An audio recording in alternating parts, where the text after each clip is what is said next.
లగచర్లలో హకీంపేట, పోలేపల్లి, పులిచెర్ల తాండా, ఓలిబండ తాండా 20 గ్రామాల పరిధిలో దాదాపు 1375 ఎకరాలు ఫార్మాసిటీ నిర్మించాలని ప్రభుత్వం నిర్ణయించింది.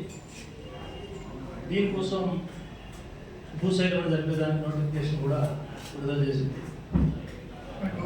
ఈ భూమిలో సుమారు 600 ఎకరాల భూమి ప్రభుత్వ భూమి ఉంది. మిగతా అంతా రైతుల పట్టా ల్యాండ్, బాగా మంచి పంటలు పండే సుక్షేత్రమైనటువంటి భూములు అవి. ఈ భూముల్ని ఫార్మాసిటీ పేరుతో ఇట్లా సేకరించుకోవడంలో ఎలాంటి ప్రజాస్వామ్య ప్రక్రియ పాటించబడటం లేదు. ముఖ్యంగా గతంలో ఫార్మాసిటీ ఏర్పాటు కోసం రంగారెడ్డి జిల్లాలో ఇబ్రహీంపట్నం ఏరియాలో దాదాపు 15,000 ఎకరాల భూమిని ప్రభుత్వం సేకరించింది. అందులో ప్రభుత్వ భూమి ఉంది, రైతాంగం పట్టా భూమి ఉంది. ఎన్నికల సందర్భంగా ఫార్మాసిటీని రద్దు చేస్తామని, ఆ భూమిని రైతులకు ఇస్తామని ఎలక్షన్స్లో రేవంత్ రెడ్డి గారు ఇతర కాంగ్రెస్ నాయకులు పదే చెప్పారు. ఏ రకమైన పద్ధతితో ప్రభుత్వం, ముఖ్యమంత్రి గారు ఆలోచించాల్సిన అవసరం ఉంది. అది అలా ఆ సమస్య నానుతుండగానే మరొక పక్క వికారాబాద్ జిల్లాలో లగచర్ల ప్రాంతంలో ఈ ఫార్మాసిటీని కొత్తగా నెలకొల్పాలనుకోవడం, ఇది కూడా ఏకపక్షంగానే ఆయన అధికారంలోకి వచ్చిన 2వ రోజే చెప్పాడు, ప్రజాస్వామ్యబద్ధంగా పరిపాలిస్తాం, ప్రజాస్వామ్యానికి ఆటంకంగా ఉన్న సెక్రటరియట్ చుట్టూ ఉన్న కంచెలన్నీ కూడా బుల్డోజర్లతో తొలగిస్తున్నాం, ప్రతి సమస్యని ప్రతిపక్షాలతో సంప్రదించేస్తామని చెప్పి మేము 2-3 సందర్భాలు కలిసినప్పుడు కూడా ఈ మాట నాకు చెప్పారు. అందరితో కలిసి చర్చిస్తేనే ముఖ్యమైన సమస్యలు పరిష్కారం అవుతాయి. కానీ ఏ ముఖ్యమైన సమస్యలు, హైడ్రా కావచ్చు, మూసీ నది కావచ్చు, లేదు దామగుండం ప్రాజెక్ట్ గురించి కావచ్చు, గ్రూప్ 1 పరీక్షల నిర్మాణ విషయంలో వచ్చిన వివాదాల గురించి కావచ్చు, ఇట్లాంటి ఇంత జరుగుతున్నప్పటికీ ప్రతిపక్ష పార్టీలని పిలవడం కానీ, అఖిలపక్ష సమావేశాలు నిర్వహించి అభిప్రాయాలు సేకరించడం కానీ ముఖ్యమంత్రి గారు చేయకొనుకోలేదు. మరి ఏ రకమైన ప్రజాస్వామ్యం ముఖ్యమంత్రి గారు ఒక ఆలోచించాల్సిన అవసరం ఉంది. అక్కడ విచారణకు వెళ్ళిన అధికారులపైన ఈ ఘటన జరిగిన తర్వాత ప్రభుత్వం యొక్క నిర్బంధం మరింత తీవ్రమైంది. అక్కడ ఒక జైలుగా మార్చేశారు. ఆ గ్రామాలన్నింటిలోకి ఎవరిని పోనివ్వట్లేదు. అక్కడ యువకులు లేరు, పురుషులు లేరు, మహిళలు మాత్రమే ఉన్నారు, వృద్ధులు మాత్రమే ఉన్నారని చెప్తున్నారు. పత్రికల్లో కథనాలు వస్తున్నాయి. అనేక మందిని అరెస్టులు చేశారు. అరెస్టులు చేసిన వాళ్ళల్లో ఏ పార్టీ వెనక ఎవరున్నారని తెలుసుకొని కేవలం బీఆర్ఎస్ వెనుకున్న వాళ్ళని, ఇంకా ఇతర ప్రతిపక్షాలు వెనుకున్న వాళ్ళని మాత్రమే కేసులు పెడుతున్నారని, కాంగ్రెస్ వాళ్ళని వదిలేస్తున్నారని వార్తలు వస్తున్నాయి.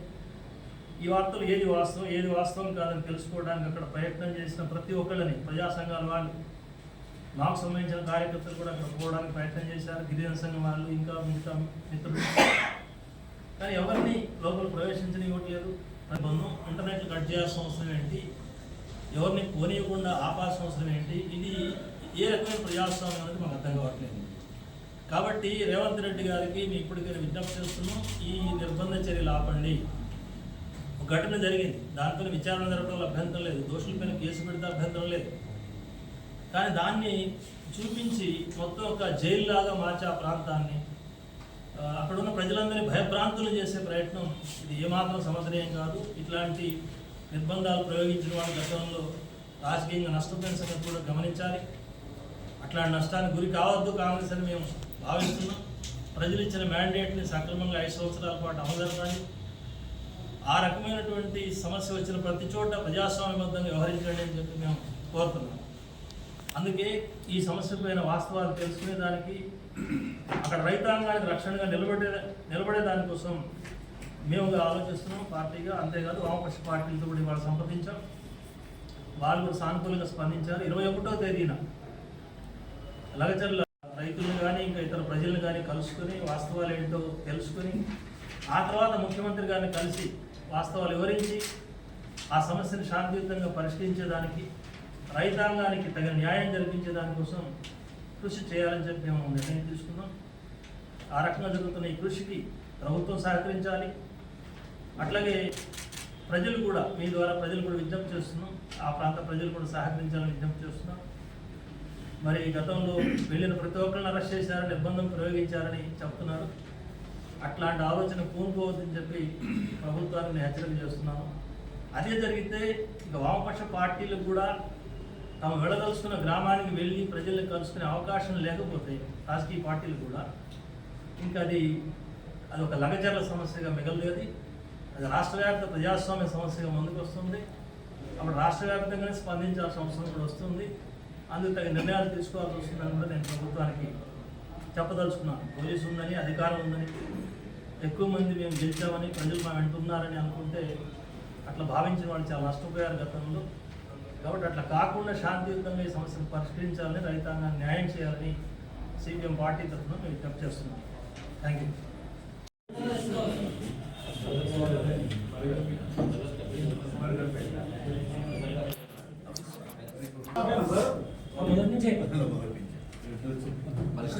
వికారాబాద్ జిల్లా లగచర్లో జరుగుతున్న పరిణామాలని దాని పట్ల మా లగచర్లలో దాదాపు 1375 ఎకరాలు, సుమారు 7-8 గ్రామాలు, లగచర్ల, హకీంపేట, పోలేపల్లి, చర్లకుంట, రోలిబండ 1375 ఎకరాల భూమిని ఫార్మాసిటీ పేరుతో సేకరించడానికి ప్రభుత్వం నోటిఫికేషన్ విడుదల చేసిన సంగతి అందరికీ తెలిసిందే.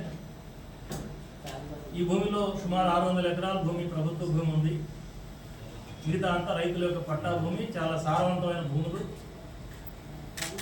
అట్లాంటి భూముల్ని ప్రజాస్వామ్య పద్ధతి పాటించకుండా, ముందుగా అవసరమైన చర్చ చేయకుండా, పార్టీలతో విశ్వాసంలోకి తీసుకొని మాట్లాడకుండా ప్రభుత్వం ఏకపక్షంగా భూసేకరణ కోసం వెళ్ళడం అనేది చాలా దురదృష్టకరం.